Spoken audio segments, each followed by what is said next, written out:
How you doing? Oh, sorry, Roger. I'm just in the middle of a meeting. Could you call me back, say, in 15 minutes? That'd be brilliant. Thanks. Sorry about that. Bye.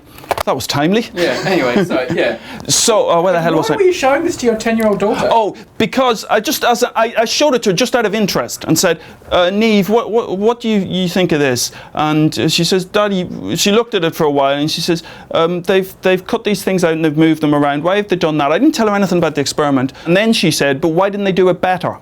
And that's the worrying aspect. That's the really, if they had done it better, and a guy actually further down, who's one of the, here we go, is one of the contributors to this blog.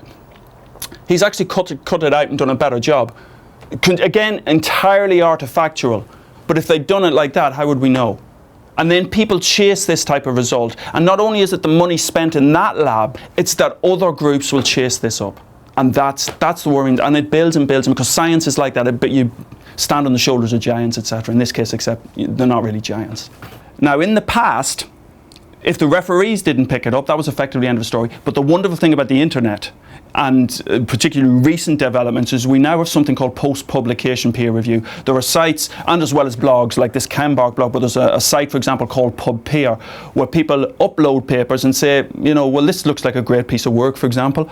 Or in many cases, they go, actually, there's something I don't quite get here. And that leads to lots of comments from people in the field. And this is where we're evolving to. We're evolving to move away from the traditional, you just get a couple of peer reviewers and it's true, to, as it should be, the publication is seen as the start of the scientific process, not the end, where you generate debate.